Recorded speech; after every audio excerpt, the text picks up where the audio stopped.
estudiante Jairo Rivera. Tiene el uso de la palabra, compañero.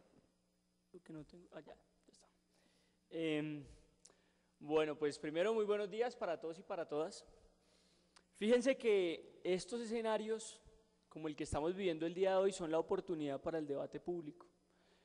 Y a mí me gustaría llamar, los estudiantes ya lo sabemos, llevamos en esta cuestión ya bastante tiempo, pero me gustaría que la gente investigara un poco. Llevamos 7 meses llamando al gobierno nacional al debate público. 7 meses. La primera vez que lo hicimos fue antes del 7 de abril, pidiendo que pues, una reforma que había sido elaborada en las oficinas del Ministerio de Educación Nacional se tomara como insumo y no como, digamos, la tabula rasa inamovible como hasta el día de hoy se nos ha presentado a la sociedad colombiana. Nos respondieron que no. Nosotros les respondimos entonces con la marcha del 7 de abril, en la cual más de 200.000 jóvenes salieron a marchar en defensa de la educación. Entonces, después de eso les volvimos a decir, entablemos un debate público. Y nos dijeron que no. Yo quiero hacer un llamado a que recuerden el tema del ánimo de lucro. Los estudiantes, desde que se pone el ánimo de lucro, dijimos que no estábamos de acuerdo en cuánto foro hubo, cuántos escenarios de opinión pública hubo. Y realmente no fue sino hasta que el presidente Juan Manuel Santos se asustó en un viaje que hizo a Chile y vio cómo tenían los estudiantes a Piñera, que regresó y quitó el pequeño artículo de ánimo de lucro. Pero hay que decir algo adicional frente a este tema, y es que, y también yo sé que en este país la gente muchas veces no tiene memoria, pero tengámosla al menos para la educación. Cuando empieza el debate público, incluso personas del partido de la U y de la bancada de gobierno nos dijeron, es que hay que poner el ánimo de lucro porque en Colombia ya existen universidades con ánimo de lucro. Entonces hay que reconocerlas, nos dijeron a nosotros, y nos lo dijeron por los diferentes medios de comunicación. Ahora nos dicen que quitaron el ánimo de lucro, borrón y cuenta nueva, y nos dicen que eso que habían dicho antes, que lo olvidemos, que eso no es cierto. Para contarle a los señores del gobierno nacional y sobre todo a la sociedad colombiana, en Chile, donde ha habido una movilización tan fuerte de estudiantes universitaria e incluso social por la educación y por un modelo de educación como derecho, al igual que en esta reforma no existe explícitamente el ánimo de lucro. Es decir, en la ley de educación chilena no se permite el ánimo de lucro.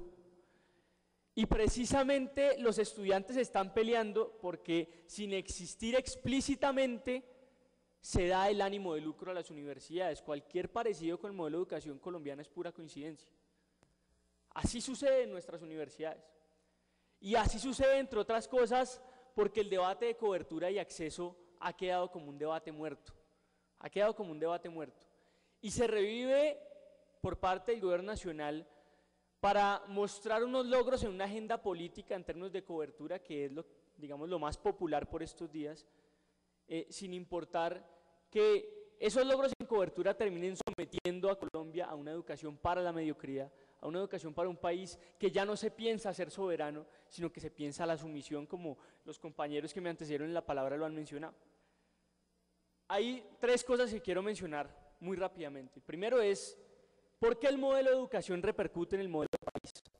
El segundo es, ¿cuáles son los temas específicos de la ley que, digamos, implican y demuestran que hay toda una concepción estructural en contra de la educación como derecho, en contra de la educación pública, que implican la privatización de la educación, pero que además implican una educación para un país en donde la mediocridad está por encima de la inteligencia, en donde no es posible tener personas que se formen en la creación, es decir, que sepan construir y crear máquinas y crear conocimiento, sino sencillamente que sepan oprimir el botón de máquinas importadas para un país que no es capaz de hacerlas. Y tercero, quiero comentar la importancia que tiene la Mesa Amplia Nacional Estudiantil y la movilización estudiantil que hemos emprendido en Colombia, para demostrar que la democracia no se hace esencialmente en el Congreso. Eso es falso. La democracia en cualquier país digno, donde la gente tenga una voz, se hace con la gente de a pie.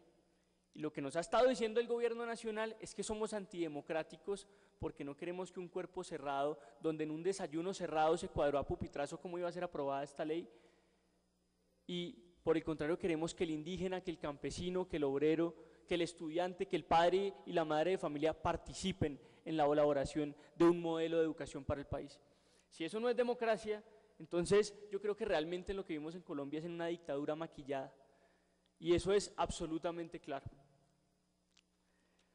Lo primero que hay que mencionar, y en esto quiero decir una cuestión, mi abuelo que murió hace pocos días, Armando Rivera Bonilla, fue representante a la Cámara y hace 40 años junto a Fals Borda y Umaña Luna presentaron el Estatuto Orgánico de la Universidad Nacional.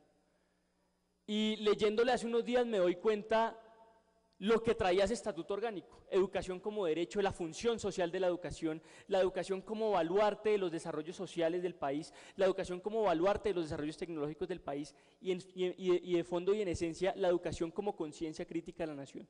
Hemos retrocedido 40 años en el debate en términos de la educación.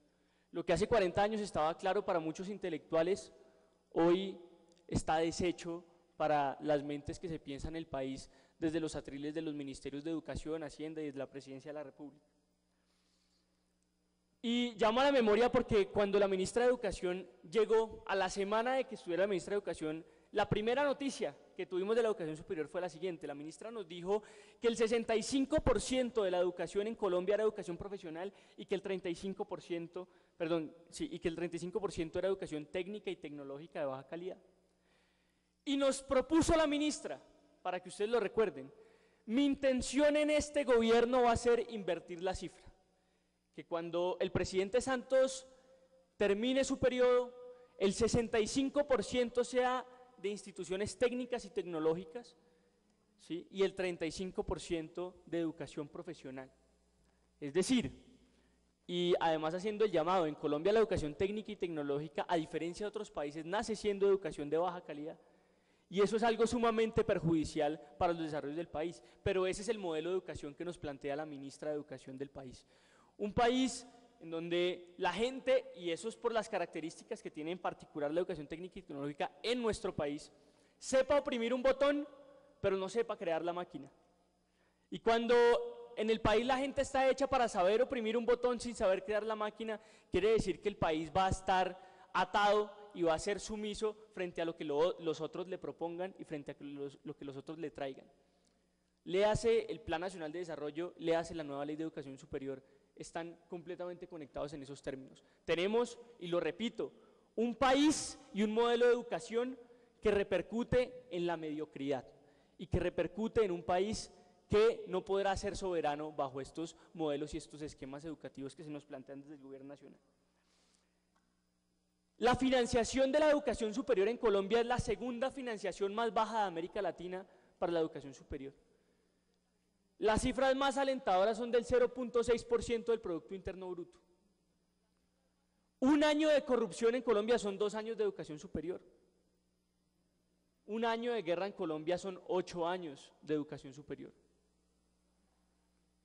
La media de un militar en Colombia es de 18 millones de pesos, la de un estudiante de 3.5 millones.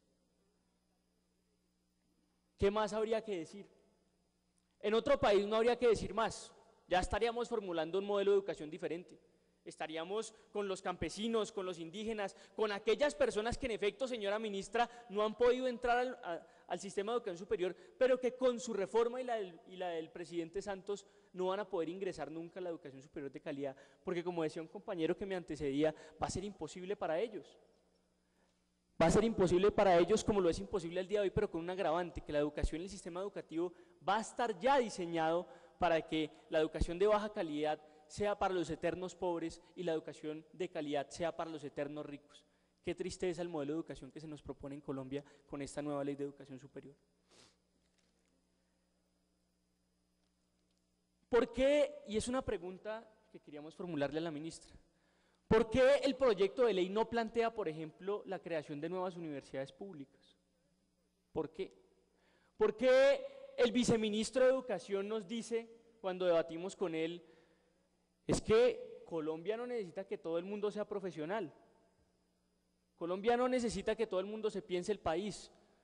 Colombia, bueno, eso no lo dijo el viceministro, eso es la primera parte, pero un poco lo que uno puede concluir a partir de eso es que en un ministerio y en un gobierno nacional que nos dice que no es necesario que todo el mundo sea profesional y que nos dice que sí es necesario al menos que la mayoría de gente no sepa pensarse el país, pero sí sepa oprimir un botón sin saber por qué lo hace y sin saber de dónde viene, es un país que está pensando que sus hijos no sean dignos de vivir, pero que se sientan felices en su mediocridad.